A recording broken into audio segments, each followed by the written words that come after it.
ब्रह्मगिरी पर्वत की तलहटी में चारों ओर सन्नाटा था और उस सन्नाटे में गौतम ऋषि अपने खेत के बीच खड़े हैं। हाथों में कुशा घास का एक तिनका और सामने जमीन पर पड़ा था एक बीमार गाय का निर्जीव देह। गौतम ऋषि ने बस इतना किया था कि उस बीमार गाय को घास के तिनके से हटाना चाहा, लेकिन जैसे ही वह तिनका गाय को छुआ, गाय वहीं धरती पर गिर पड़ी और उसके प्राण निकल गए। लेकिन ये गाय असली नहीं बल्कि माया से बनाई गई थी, कुछ ईर्ष्यालु ऋषियों का एक भयानक षड्यंत्र, जिसने निर्दोष और इस षड्यंत्र से अनजान गौतम ऋषि पर लगा दिया हिंदू धर्म का सबसे भयंकर गोहत्या का पाप। लेकिन उसके बाद गौतम ऋषि ने जो किया उसकी कल्पना किसी ने नहीं की थी। उसी गोहत्या के प्रायश्चित ने जन्म दिया एक ऐसे ज्योतिर्लिंग को जो दुनिया के बाकी सभी ज्योतिर्लिंगों में सबसे रहस्यमय है। और दूसरा जन्म हुआ एक नदी का जो स्वयं शिवजी की जटा से निकली और दक्षिण की गंगा कहलाई गोदावरी। ये ज्योतिर्लिंग है त्र्यंबकेश्वर। लेकिन आज भी ज्यादातर हिंदू इस ज्योतिर्लिंग के रहस्यों के बारे में अनजान है। ये ज्योतिर्लिंग जमीन के नीचे छिपा है, जो हमेशा पानी में डूबा रहता है, और वो पानी कहां से आता है ये आज तक कोई नहीं जान पाया। इस मंदिर से थोड़ी ही दूरी पर एक गुप्त गुफा है, जिसमें योगी गोरखनाथ ने 12 साल तक बिना बाहर निकले तपस्या की थी। लेकिन आज वो गुफा आम लोगों के लिए बंद है। आखिर क्यों? अंदर ऐसा क्या है? और एक श्रापित हीरा 89 कैरेट का, जो कभी इसी शिवलिंग पर भगवान शिव की तीसरी आंख बनकर जगमगाता था, आज वो हजारों मील दूर किसी और के संग्रहालय में कैद है। और कहते हैं जिसके भी पास वो हीरा गया उसके साथ कुछ न कुछ बुरा जरूर हुआ। लेकिन आखिर ये हीरा त्र्यंबकेश्वर से दूर क्यों हुआ? तो चलिए आज जानते हैं त्र्यंबकेश्वर ज्योतिर्लिंग का पूरा सच, इसके रहस्य, इसका दर्द और वो कहानियां जो 90% लोग आज भी नहीं जानते।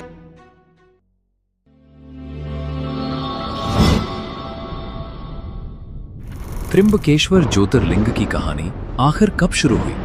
इसे जानने के लिए हमें समय के चक्र को पीछे घुमाकर उस पौराणिक दौर में जाना होगा जब बदले की भावना से एक महान ऋषि पर भयंकर षड्यंत्र रचा गया था। और उसी षड्यंत्र से जन्म हुआ दक्षिण भारत की गंगा गोदावरी का। बहुत समय पहले ब्रह्मगिरी पर्वत की तलहटी में महर्षि गौतम अपनी पत्नी अहिल्या के साथ आश्रम बनाकर रहते थे। वे अत्यंत तपस्वी और धर्मपरायण ऋषि थे, जो दिन रात ध्यान और साधना में लीन रहते थे। लेकिन एक समय ऐसा आया जब पूरे क्षेत्र में भयंकर अकाल पड़ गया।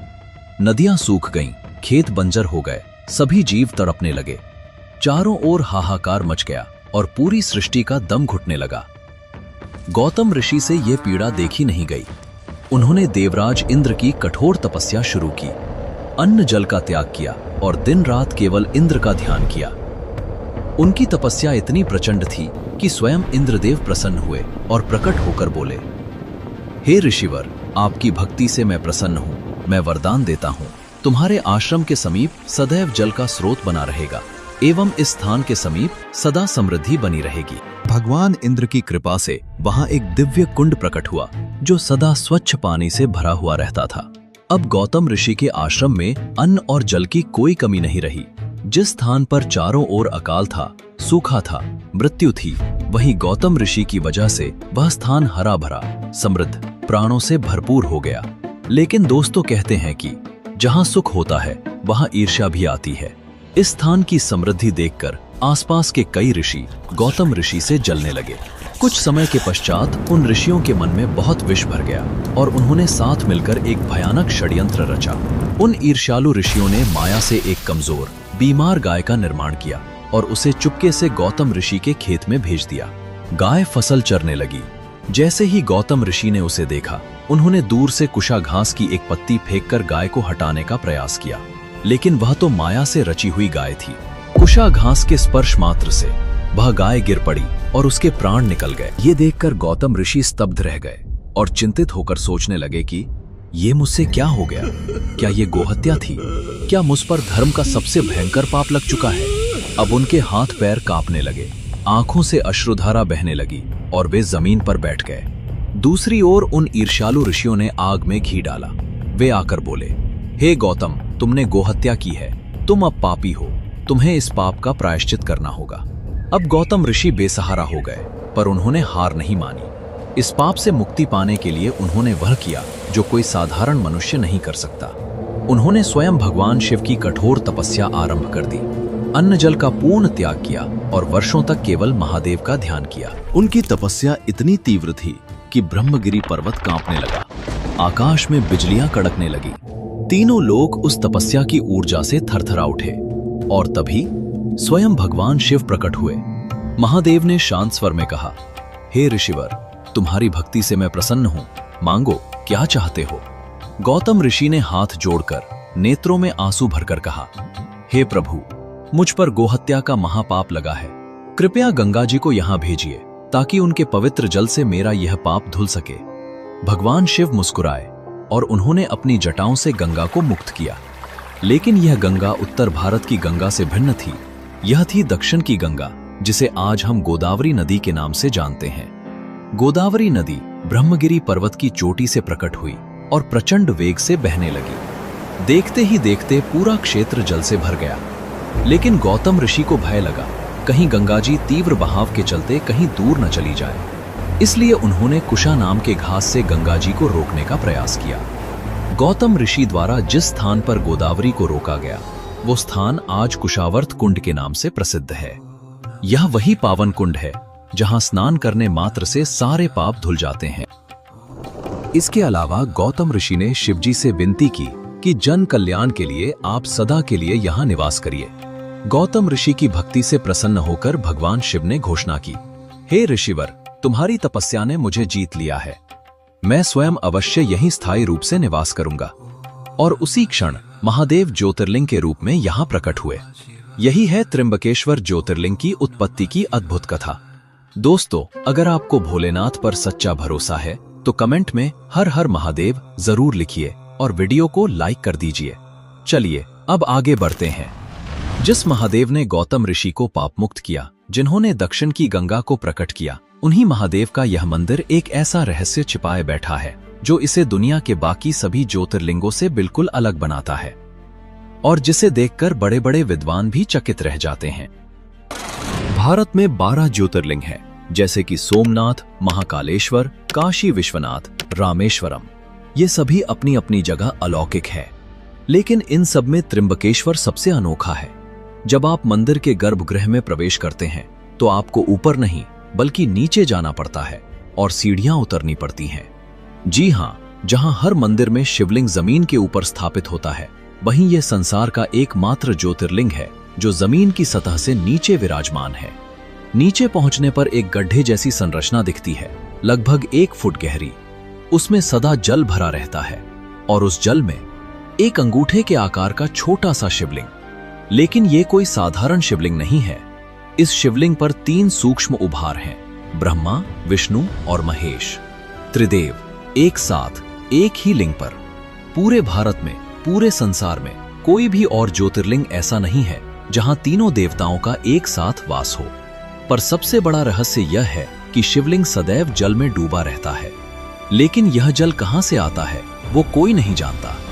न कोई भूमिगत स्रोत, न कोई गुप्त नहर, कुछ भी स्पष्ट नहीं। भीषण गर्मी में जब नदियां सूख जाती हैं, तब भी ये जल कभी समाप्त नहीं होता, न बढ़ता है न घटता है। ये सदियों से बस एक समान ही रहता है और शिवलिंग का केवल एक छोटा सा भाग, जिसे नेत्र कहा जाता है, वही सबको दर्शन के लिए दिखाई देता है। इसके अलावा सारा भाग जल के नीचे होता है, मानो स्वयं महादेव इस रहस्य को छिपाए रखना चाहते हों। इसीलिए इसका नाम पड़ा त्र्यंबकेश्वर, यानी 3 नेत्रों वाले ईश्वर। अब बात करते हैं उस अद्भुत जलधारा की जो मानो आकाश से उतरकर स्वयं शिवजी का अभिषेक करती है। मंदिर के ठीक ऊपर ब्रह्मगिरी पर्वत की चोटी से एक प्राकृतिक जलधारा बहती है जो पर्वत पर मौजूद कई शिवलिंग पर सदा गिरती रहती है। इसको आकाश गंगा कहा जाता है। सदियों से यह जलधारा निरंतर बह रही है, न गर्मी में सूखती है, न ठंड में जमती है, न बरसात में अनियंत्रित होती है। वैज्ञानिक इसे भूगर्भीय जल स्रोत से जोड़ते हैं, लेकिन श्रद्धालुओं के लिए यह साक्षात महादेव की कृपा है। और वह ब्रह्मगिरी पर्वत जिससे यह निरंतर जलधारा आती है, वह पर्वत स्वयं एक विशाल रहस्य को समाये हुए खड़ा है। इस पर्वत की 5 चोटियां हैं। ये 5 चोटियों को भगवान शिव के 5 मुखों का प्रतीक माना जाता है। प्रत्येक चोटी से एक नदी निकलती है। इन्हें पंचधारा भी कहा जाता है। पौराणिक कथाओं में इन्हें शिव की जटाओं से निकलने वाली नदियां माना गया है, जिसमें गोदावरी यानी गौतमी मुख्य नदी है, दूसरी वैतरणा जो पश्चिम की ओर बहती है, तीसरी अहिल्या जो ऋषि गौतम की पत्नी के नाम पर है, चौथी नीलांबिका और पांचवी कादवा नदी है। इनमें से कई नदियां आगे जाकर एक दूसरे में या गोदावरी में मिल जाती हैं। इस पर्वत के शिखर तक पहुंचने के लिए 750 से अधिक सीढ़ियां चढ़नी पड़ती हैं। लेकिन जो लोग शिखर तक पहुंचते हैं, उनका कहना है वहां जो शांति मिलती है, जो दिव्य अनुभूति होती है, वह शब्दों में बयान नहीं की जा सकती। एक तरफ ब्रह्मगिरी की यह भव्य चोटियां हैं, लेकिन इसी पर्वत की गोद में कुछ और भी छिपा है, एक ऐसा रहस्य जो आम इंसान की समझ से परे है। यह मंदिर परिसर के पीछे की ओर एक गुप्त गुफा है। उसका प्रवेश द्वार इतना छोटा और छिपा हुआ कि अगर कोई बताए नहीं तो आप ढूंढ ही नहीं पाएंगे। ऐसा माना जाता है कि यह वही गुफा है जहां स्वयं महर्षि गौतम ने भगवान शिव की तपस्या की थी। लेकिन इस गुफा का इतिहास यही नहीं रुकता। नाथ संप्रदाय के महान संत गोरखनाथ जी, जिन्हें हठ योग का जनक माना जाता है, उन्होंने इसी गुफा में 12 वर्षों तक कठोर तपस्या की। 12 वर्ष बिना बाहर निकले, बिना किसी से बात किए, केवल ध्यान, केवल साधना। कहा जाता है कि गुफा के भीतर जाने पर एक अलौकिक ऊर्जा का अनुभव होता है, ऐसी अनोखी शांति, ऐसा कंपन जो हड्डियों तक महसूस होता है। कुछ साधुओं का दावा है कि गुफा के अंदर समय की अनुभूति ही बदल जाती है। यहाँ दिन घंटों में बीत जाते हैं और घंटे मिनटों में। लेकिन आज ये गुफा आम लोगों के लिए प्रतिबंधित है, केवल विशेष अनुमति से ही प्रवेश मिल सकता है। आखिर ऐसा क्यों? क्या इस गुफा में कोई ऐसा रहस्य छिपा है जिसे आज भी दुनिया से छिपा कर रखा जा रहा है? दोस्तों, आगे बढ़ने से पहले इस वीडियो को एक लाइक करके चैनल को सब्सक्राइब जरूर कर लीजिए, क्योंकि आपका यह 1 सेकंड का काम हमारी टीम का बहुत विश्वास बढ़ाता है। अब तक हमने जाना भूमिगत शिवलिंग, आकाशगंगा जलधारा, गुप्त गुफा, लेकिन अभी तो सबसे दर्दनाक और रोमांचक अध्याय बाकी है। एक ऐसे हीरे की कहानी जो एक समय पर भगवान त्र्यंबकेश्वर की तीसरी आंख था और आज वह एक निजी संग्रहालय में बंद है। वह समय था 15वीं शताब्दी का।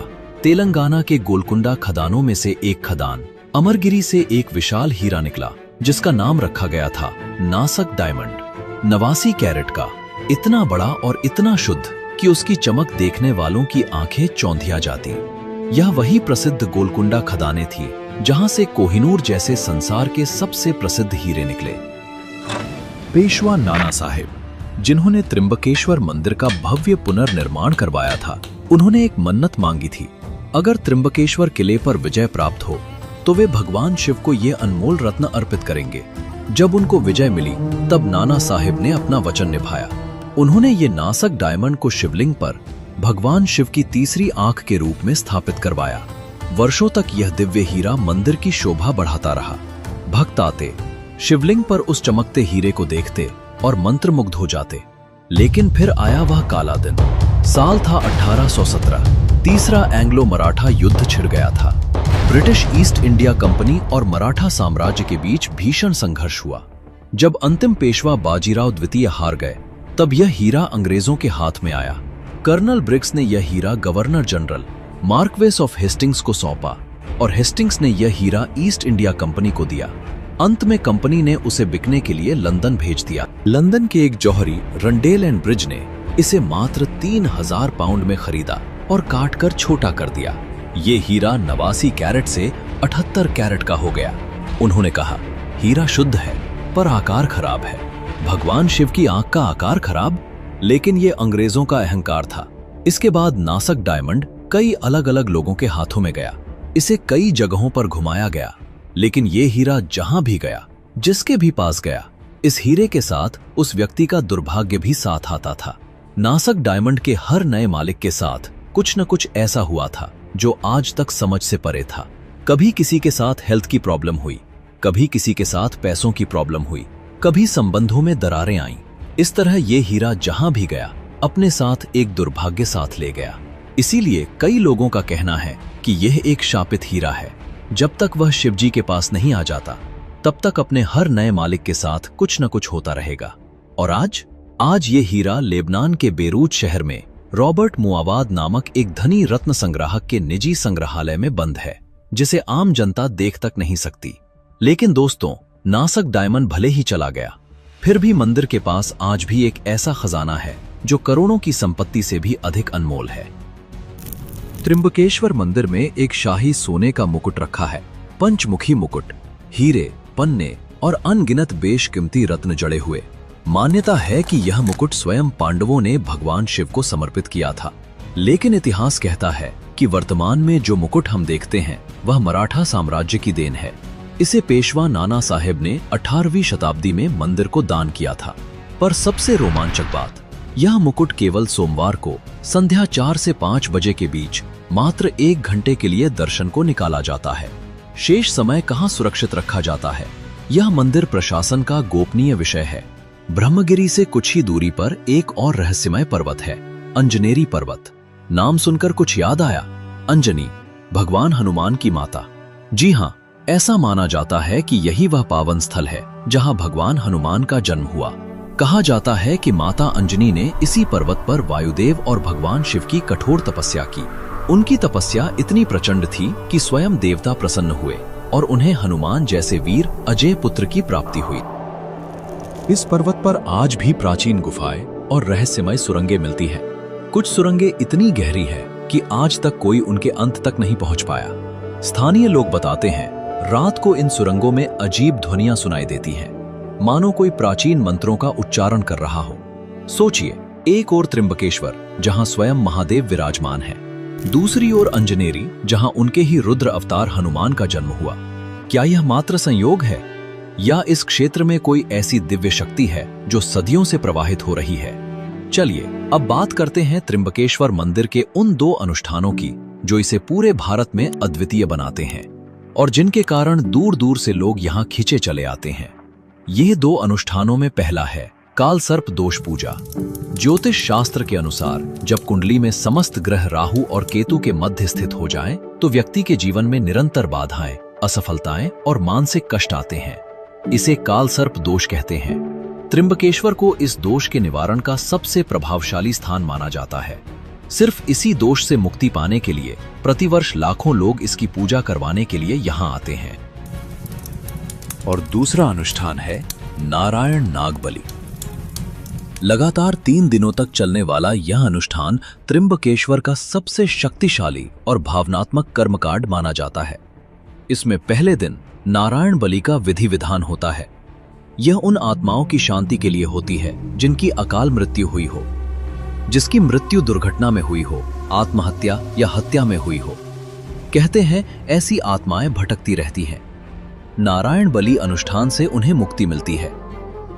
दूसरे दिन नाग बलि का अनुष्ठान होता है, जिसमें सर्प हत्या के पाप से मुक्ति मिलती है। भारतीय संस्कृति में नागों को एक देवता माना जाता है।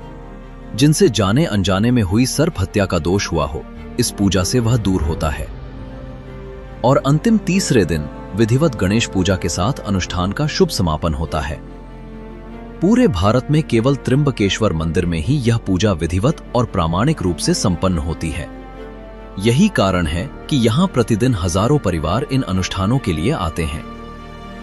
अब त्र्यंबकेश्वर मंदिर का एक ऐसा अध्याय जो सुनने में दर्दनाक है, लेकिन जानना अत्यंत आवश्यक है, क्योंकि यह मंदिर केवल देवताओं की कहानी नहीं है, यह मानवीय आस्था और अटूट साहस की कहानी भी है। साल 1690 में मुगल शासक औरंगजेब ने त्र्यंबकेश्वर मंदिर पर आक्रमण किया और उसने इस प्राचीन मंदिर को ध्वस्त करवा दिया और मंदिर के ऊपर एक गुंबद बनवाया और नासिक शहर का नाम बदलकर गुलशनाबाद रख दिया, मानो औरंगजेब इस पावन भूमि की पहचान ही मिटा देना चाहता हो। यह आक्रमण केवल पत्थरों पर नहीं था, ये लोगों की आस्था पर प्रहार था, ये संस्कृति और सभ्यता पर प्रहार था। लेकिन जैसा कि कहा जाता है, आस्था को तलवारों से नहीं मिटाया जा सकता। जब तक शिवलिंग है तब तक भक्ति अमर है। इसके लगभग 65 वर्ष पश्चात मराठा साम्राज्य के पेशवा नाना साहेब बालाजी बाजीराव ने 1755 में पुनर्निर्माण का बीड़ा उठाया। 31 वर्ष जितना लंबा समय लगा और 16 लाख रुपए खर्च हुए, उस काल में यह अकल्पनीय राशि थी। काले पत्थर से द्रविड़ शैली में सूक्ष्म अद्भुत नक्काशी के साथ मंदिर पुनः जीवंत बनकर खड़ा हुआ। और उन्हीं नाना साहिब ने वो बेशकीमती नासक डायमंड भी भगवान शिव को अर्पित किया था। कहा जाता है कि अगर मंदिर को आकाश से देखें तो इसकी संरचना श्री यंत्र जैसी प्रतीत होती है। और एक अंतिम बात जो त्र्यंबकेश्वर को और भी विशेष बनाती है, त्र्यंबकेश्वर का गहरा संबंध कुंभ मेले से भी है। प्रत्येक 12 वर्षों में नासिक त्र्यंबक कुंभ मेला लगता है, संसार के सबसे विशाल धार्मिक आयोजनों में से एक। पौराणिक कथा के अनुसार समुद्र मंथन के दौरान अमृत कलश से 4 स्थानों पर बूंदें गिरी थी और नासिक त्र्यंबक उन स्थानों में से एक है। ऐसी मान्यता है कि कुंभ के दौरान गोदावरी का जल अमृत के समान पवित्र हो जाता है। करोड़ों श्रद्धालु कुशावर्त कुंड में डुबकी लगाने आते हैं। वही कुंड जो गौतम ऋषि ने हजारों वर्ष पूर्व बनाया था, वही जल जो महादेव की कृपा से प्रकट हुआ था। कुंभ के दिनों में त्र्यंबकेश्वर का दृश्य अलौकिक होता है। लाखों दीपक जलते हैं, मंत्रों की गूंज चारों दिशाओं में फैलती है। नागा साधु अपने अखाड़ों से निकलकर शोभा यात्रा में चलते हैं। पंचमुखी मुकुट को विशेष रूप से सजाया जाता है। पूरा नासिक नगर भक्ति और उत्साह से सराबोर हो जाता है। ऐसा लगता है मानो स्वयं महादेव इस आयोजन को देख रहे हों। कहते हैं जो एक बार कुंभ के दौरान त्र्यंबकेश्वर का दर्शन कर लेता है, उसके जीवन में कुछ बदल जाता है। यह बात कितनी सच है, यह तो वही जान सकता है जिसने इसे अनुभव किया हो। तो दोस्तों, ये था त्र्यंबकेश्वर ज्योतिर्लिंग का पूरा सच, इसके अनसुलझे रहस्य, इसका गौरवशाली इतिहास और इसकी अद्वितीय परंपराएं। आपको यह वीडियो कैसा लगा कमेंट करके जरूर बताइए। अगर आप भारत के किसी ज्योतिर्लिंग मंदिर में गए हैं तो उसका नाम और अपना अनुभव कमेंट में अवश्य लिखें। इस वीडियो को अपने परिवार और मित्रों के साथ शेयर करें ताकि वे भी अपनी प्राचीन विरासत के इन अद्भुत रहस्यों को जान सकें। ऐसी ही रोचक और ज्ञानवर्धक वीडियो देखने के लिए चैनल को सब्सक्राइब करना न भूलें। मिलते हैं एक नए विषय के साथ, तब तक के लिए धन्यवाद। जय हिंद, जय भारत।